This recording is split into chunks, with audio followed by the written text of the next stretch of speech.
I'm here with Kyle Boddy of Driveline, co-founder and player development expert extraordinaire. Wow. Sole founder, by the way. Sole founder? Yeah. Mike doesn't get credit. No, I'm the only founder. I like that you point that out. I'm going to tell Mike later. Oh, yeah, go ahead. Yeah. He doesn't credit you, Mike. All right.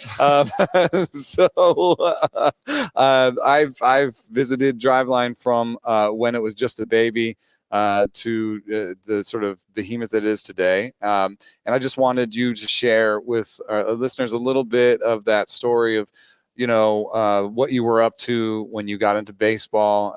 Do I remember correctly? Was there some like online poker situation and some of that? I want to hear some of that, like that transition from when you made it from a hobby into a job. Wow. Yeah. There was an online poker situation. Yeah. A couple different things. It was a blackjack card counter as well. Yeah. I was recently on Jeff Ma's podcast, Bringing Down the House 21. Yeah. So he's my hero. Yeah. So it was very cool. So did you ever get thrown out of anywhere? Yeah. Oh, yeah. I'm banned from all M Life casinos. Yeah, so yeah. And a bunch of places in Seattle. Oh yeah. 100%. When I was always coaching baseball at the same time, it's what I love to do. And I just felt there's got to be a better way to do this than, how we're doing things. And when I read a lot of research, I was like, oh, I'm a nerd. I'll read research papers. That makes sense to me, and man, there's just not a lot of answers on how to train pitchers and keep them healthy. Obviously I was reading your stuff. We were writing at the same time for the Hardball Times and all those places at the beginning. And how can we apply these ideas, and more, not just like, walks and wins above replacement, but how can we apply quantitative ideas to just coaching better? Jeff Kalk. And Josh Kalk, and I'm gonna tell him that. Josh Kalk and Coop Duran. Yes, Coop Duran has some good research about the effects of weighted balls. One of the few, I think, pieces of research that links actual sort of peer-reviewed academic style research to outcomes for baseball. Was that a big step forward for Driveline? I couldn't believe it. It was wide out. It was open. It wasn't just Soviet shot putters throw a heavier shot put and they improve. Like that was out there. Yeah. But, okay, so then maybe from that. But is that the same thing as pitching? Right. Yeah. No, that's fair, right? So I was like, okay, but we could test weighted balls. But then, when I start to search it's like, no, but someone's already done the research. Yeah. And more than one paper, multiple papers. And I was like, wow, this is and it's not some bro science. It's not a blog. It's a peer-reviewed study. Okay. We got to test it. So yeah, I was really shocked. It was just kind of out in the open. And so you're coaching kids, and at some point you made the jump to have a facility. Yeah, under an Aikido studio. Oh. Great, yeah. The cages were like 60 feet long. And was it mostly for kids at the time? Yeah, mostly kids. Yeah, little league and a couple high school kids. Did you have to show proof of? Did you have like the ballingest little league team that was like all throwing 98 or whatever? First little league team was really good. Yeah. It was a very Moneyball style How draft. did you end up with major leaguers? Yeah. One college guy gives you a chance. Sidearming guy out of Harvard was the first guy gave me a chance, and I was so ecstatic. Then, the first pro guy gives you a chance was Ryan Buchter. So now, AAA bullpen coach for the Phillies. Yeah. Pitched a long time in the big leagues. It took for a while to break in. So he got to the big leagues. And then Caleb Cotham was my second. There you go. Now the Phillies big league coach. Obviously was worked with me with the Reds.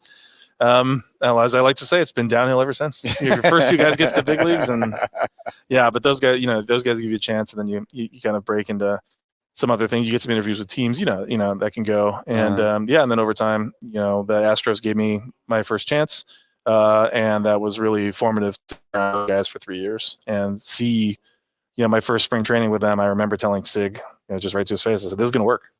This team can win the World Series. I mean, it was so amazing to watch a young 19-year-old Carlos Correa hitting off of a 90-mile-an-hour breaking ball machine, just putting balls off the batter's eye. I was like, no one's doing this stuff. Is nuts. Edgertronics in every stadium and every environment. Yeah, that ended up following. Yeah, and the idea was like high speed cameras, like the cheaper ones, give them to the scouts, get better quality. Then we'll check out Edgertronics. So wow, this could be something. So I was along for a lot of that beginning, and that involved David Stearns too. Who's now with Milwaukee. So it was a really interesting group of Sig and Lunau and Elias and Kevin Goldstein, and it was a really interesting group. Stephanie Wilka, like a really really interesting group to be around.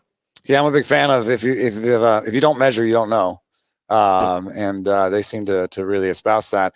Now you've got a spot in Phoenix, and a much nicer spot in Kent, Washington. Yes. Where you have hitting wells and now weighted bats, which Yes. Coop Duran had an old school, like it's taking long. Yep. But any case, you are hiring sometimes. I don't know if you're hiring specifically right now. Yeah, I always see that you're putting stuff out there. What types of skills are you looking for? What is in demand specifically or generally? What kinds of people are you looking for when you're hiring? There's two areas where I think one that's like really growing. I just gave an all hands presentation about, where the distance is unknown. You don't necessarily want proven full timers. You want to take chances on young talent, or they don't have to be young, but just people that want to do something different. And that's our AI department. We call it the operations. So our artificial intelligence and we have people from all different backgrounds that don't necessarily know how to code. These are wow, really even? Yeah, I mean, I'm not going to sit here and advertise more, but I mean, like ChatGPT and these AI things, these large language models can help you catch up. They really raise the floor. Someone as dumb as me who doesn't know how to code a lot of this stuff, but it just helps me so much catch up, and when we don't know exactly where the distance is going, we don't know where the field's going and how AI applies to baseball. I talked to a lot of GMs and AGMs today, but also over the last year about just the use of it. And it's clear that we're much further ahead than all the teams I think we're more interested in stuff. It's fundamentally large language models as part of this, right? Yes. So it's fundamentally a language-based technology right now where you're talking about turning words into... Yeah, in a big way. That's one big part, yeah. So you need the words. So what words are you training it on? Without giving away your secrets, I guess. It turns out that running an athlete management system at a loss for 10 years and you have messages. You got lots of words. Coaches. Yeah, we've got lots of words. And programs, right? Programs are nothing but words, like how weighted and you've measured all along the way, so you can match some of that language to... And we've recorded every meeting over the last 3 years at Driveline. So we have transcripts of everyone, and we have like inter-office meetings, and also meetings. More importantly, we have meetings with clients. So when a pitcher is working with us, we make sure to record that. We make sure that everything on PowerPoint, so they see their biomechanics report, their high performance report, and everything is told to them. And then those meetings, I sat in one that was 4.5 hours once. That's a lot. That's a lot of words you can put the AI bot on. That is a lot, yeah. But transcribing. Fortunately, computers don't mind. Transcribing is terrible though, and some of it's done by AI. And I look at it, and I'm like, nobody was talking about pizza. Yeah, well, you gotta fine tune the model to understand what it's talking about. So we fine tune. Put in some baseball words. Exactly. We fine tune a whisper model, faster whisper, and a couple other things. And so we have the transcriptions are pretty good, but we don't. Transcription straight up. We'll also then clean up the transcriptions, like use a large language model to correct the type of guess that what they're meant to say based on other things, so like a fine tuning type approach. And then we'll also do a summarization, because no one wants to read 10,000 words, but what they want is like a 5-paragraph summary with action items. And so we have a large language model do that. They'll do a summarization of the transcripts and then give that to them. And then we'll make chapters in a video, those types of things. And then from that turns out, this is how our best coaches speak to the best athletes on the planet. We can train that model. And it turns out, and that's what I didn't know this was coming, a year ago. I don't think any of us did. But it's really taken off. For sure. But that's what happens. You don't have a time machine. You can't go back and collect data. Oh, it would have been great if I collected this data a year ago. Okay, you can't do that. Like, who would have guessed that having 3 years worth of athlete meetings and corporate meetings would have been this, like, we were like, it's valuable because then this player can see, what we're talking about, and we don't have to recall it. That's great. That is great. And that's if that's all it ever was, that would have been worth it. But now it turns out, oh man, we have millions and millions of words over the best coaches in baseball talking to the best players about our techniques. Man, that's so you can refine your delivery. You can refine. You can test your cues basically. Context. You can cue to outcomes. Yeah, and training, right? So imagine you're a new intern at Driveline and you want to get sped up to speed. But we don't trust you to speak to a big leaguer right away, by yourself in a room. Like, I don't know. I don't know. You might say anything. So you speak to an AI bot, basically? No, that's true. You say that it plays the part of a player? Yeah. So we'll train like 10 different athletes and give them here's the biomechanics report, here's the high performance report for this player. And then we know as human experts what we would say. So not necessarily me, but maybe like, formerly like Bill Hiesel, who we just ran into in the hall, you know, or like Chris Langan, current Angels pitching coach. That's right. And you know, Chris Langan, our director of pitching, Tanner Stokey, director of hitting. How would they do this? Then we say, okay, that's like a supervised learning approach. And we say, okay, then the person speaks to this AI using text to speech or whatever, and like says like, oh, here's what I think this, that, did they hit on these things? Suddenly they can do an infinite amount of training reps without a human ever being involved. So this intern has he's just getting better and better and better. I tend to think of it so much about the cues and like, you know, and saying the right, like linking what you're saying to outcomes with the player. Exactly. But some of that's got to be pretty noisy anyway, because you talk about there's this concept sort of feel versus real, where a cue, you could tell a cue to one player and to two different players, and they'd have two different outcomes. Two different things would happen when they had that same cue. Yeah. So maybe this is actually the future, is better training, better sort of self-training of like understanding how best to speak to players. Yeah. Just they can get so many reps in that are, you know, high value, but low risk, you know, there's no risk. So for the motivated person, they get immediately their stuff graded back. And then if our coach is like, no, I like what he had to say. Actually, I don't agree with the machine. I don't agree with the AI. Then you can put that back in the training of the AI. And the AI is not end all be all, but it allows us to scale this, because bring imagine the floor up. Right. And imagine 3 facilities. Okay, we can do this with this, but now imagine 20 facilities. How do we train coaches and keep the quality high? Because as you know, that's my biggest concern, is the quality. And this is actually pretty huge for an organization, because if an organization have so many coaches, they have so many coaches at so many levels. Yeah. I would be super excited to hear this if I was a farm director and was like, man, I got so many giving away the secrets, but I promise no one's going to implement it. I know this. Okay, so this gets to the next question. Here's the dumbest thing about baseball. Here's the dumbest thing about baseball is that this is like a pretty obvious thing. We're talking about state secrets here almost. This is like if you were listening and you were working for a team, this is something you should be excited about. You should get on. It might not even cost you that much, and it would probably help your coaching. Like that won't happen. It won't. Maybe one. I mean, I'm not saying that it won't happen for any team. Maybe 1 or 2 teams, somebody will be listening and be like, this is a good idea. You know, I hadn't thought of that use. We are working on AI already, but that's a good use. Let's think about that. But not 30 teams and not even 10 probably. And so I think about, but yet we had the sweeper craze just recently, and the sweeper is like a sideways breaking ball. It uses some seam shifted wake to kind of have some deception for the pitcher. That went through baseball really quickly. The Dodgers were doing it, the Yankees and the Mariners, and now, you know, every team is trying to teach sweepers to their pitchers. So, you know, I've had people tell me the competitive window on something like this is 18 months. Well, that was true for the sweeper. It is not true for player development or AI or anything. You know, we've been talking about how important player development is, the two of us and other people before us, for 5, 10, 15 years. Yeah, we're not the first. I mean, I wrote a piece like 5, 6 years ago that this is the Wild Wild West. Everybody should be, this is where there's opportunity. It's player development. We had books from Ben Lindbergh about it. And yet Pete Palmer talked about it. Am I wrong? That there are still teams that is it right to say don't care about player development, or don't care about it in this way, or just not investing in it? Like, it's still true that it's still a place that you can make advances for a team in player development. Like, player development is still a place. Yeah. I wish I could say that you're wrong. You know, I wish I could say, oh, you're simplifying it, but it's just true. You know, because caring about player development is, you can't just name the department of player development and be like, all right, it's like, we've got a guy. Yeah, we named the department that, so it must be good.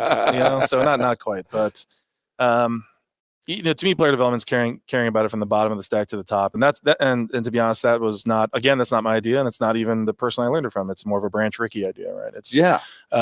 But you know, when Jeff and Sig and you know, all the guys think that the Astros success is not even breeding more Astro success. They're going away from it somehow. Like, are we regressing in player development? I'm not sure, but I mean, one of the stories in spring training I love to tell, and I was there, and you know, it was like, we're going to meet with every single player. I remember our assistant general manager was like, we're going to meet with every single pitcher. This was the Astros. Yeah. And we're going to do that. And the coordinator was like, all right, yeah. So he's telling the coaches was like, got to meet with every player. I got to do my job. And the coordinator's like, we're going to be here till like 7:00 every day. And the coordinator just looked, and it was and he was just like, he's like, that's our job, man. He's like, who cares, man? Yeah. What are you talking about? That's just something else to do. Yeah. And that's just our job. And I never forget, like, the coordinator said it so monotone, like flat. And I was like, yeah, it is our job. Yeah. I wasn't going. I mean, I don't know anything about pro ball at this point, so it's just like that must be how it is. So you spend 3 years with them, and you're like, nice.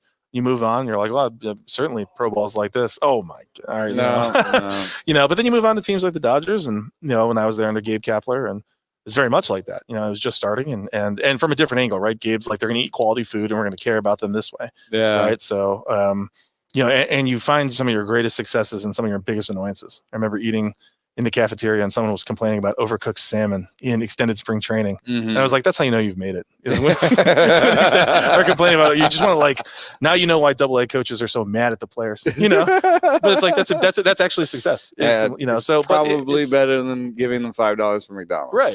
So I don't know. And so so we're such a top heavy organization or like industry where we care about the big leagues and that's all we care about. We care about the stars, the people we're going to give $100 million to. Right. But the Dodgers win because Clayton Kershaw's hurt. I guess we'll start Dustin May. It's just like the replacement level. I mean, just look at the Dodgers versus the Padres. When the Dodgers run out of arms, Bobby Miller, Ryan Pepio, right. Emmett Sheehan, and not being content with we have Mookie Betts. He's an above average player. By the end of the career, he'll decline and he'll be a contract lease. Oh, we're going to send him to Driveline and do some weighted bats with him. Yeah, and to know that Mookie's he has the temperament, second best power output of his career. Yeah, and that he wants to do that, right? And that's something so the Dodgers are not like. They knew that. Like they weren't just screening for the best players; they're screening for players of the character that they knew that they could bring in that would uphold that type of tradition. I don't know how big of a weight they put on it, but it definitely wasn't zero. So when Mookie came, and obviously he's had a heck of a career, and if he never plays again, he's still going to be in the Hall of Fame, right? So for him to be modest enough and to do that, and then is it about Mookie? Now he's a 7-WAR player. That's huge. That's a ton of value for him and the organization. Wonderful, but it sets an example for a Lux, a Miguel Vargas, right? It sets an example for James Outman. Yeah, and it's not like, but those guys had it all drilled into him since A-ball. They knew that too. So when James Outman got to the big league, who you invest your most money to, it becomes a de facto leader. Whatever they do on the field, broadcast to everybody what your values are as an organization. Yep. This is the person you've decided to be the figurehead on the player side. And now James isn't this guy. If they're anti-tech, or if they don't care about infield practice, or they don't want to take extra swings or whatever it is. Not only did our best player swing the weighted bats, do all this crazy stuff, he was coming out for early practice so he could take ground balls at shortstop. He hadn't played shortstop, and then he did. And you watch him in early. He's out there at 3:00 overtaking, and he's loving it. Wait, he was taking shortstop ground balls at Driveline this offseason. Oh no! I mean with the Dodgers and all that. No, it's just like he's out there. So it's like that culture of work. So it's like he's swinging the weighted bats, and he's done all that. Okay, that's interesting. Well, willing to try new things, and but then it's just who he is. It's not weighted bats. It's like this dude's taking ground balls at shortstop. He playing second base, and he's gonna bowl 300 tonight. And not only that, but he's loving it. He's like he's taking hundreds of ground balls at short. He's never played there, so he's like he was telling us, he's like I love it, man. He's like I'll take ground balls for 3 hours at shortstop, and just like that's what's good for the Dodgers, but he loves it, And so what does that effect have on the other players? So, to bring it back to the player development side, it's that culture of work, that culture of that accountability. I was really proud of developing that with the Reds, and that led when Carson Spires got to the big leagues, one of our first non-drafted free agents. I'll never forget it because like that generates $30 million of surplus value for the organization or whatever it is, but it's going to change Carson's life forever, So you get both sides of it. Yeah. I guess if there is an answer is that it's hard. I talk about it as being a tanker. An organization is like a tanker because there's so many people on it, and turning it around and making it, go in a different direction is maybe you are that tanker that got stuck in Panama, he's just like, and you're doing the 800 point turn. But you're, because it's hard, maybe some organizations try for a little bit and then say, that didn't really give us any results, and then fire half the people they hired. And it takes a while to change the coaching, change the values, change an organization on that level. So maybe people just sort of give up, or I don't know. It's life-changing money to be a general manager, to be this, so if you can just hang on for a couple more years and re-up your contract, then it's what's best for your family. So that's possibly what's rational. Yeah, but I've never forgotten. So cover your butt sort of stuff. Yeah. You don't want to do anything that's too weird that will make people be like, well, he failed. Right. He tried this thing and failed. Yeah, that was weird, and we're trying to get him out of here. But you really got to think, we'll do this slowly, and we'll, but then every year. But then your owner needs to give you that runway. Yeah, but you're also, every year it's not even about the money for me, but it's just like you're stealing years away from these kids. When you look at these AA kids that have signed for $10,000 that are making whatever, and they're working an off-season job, so you're just like, man, how do you?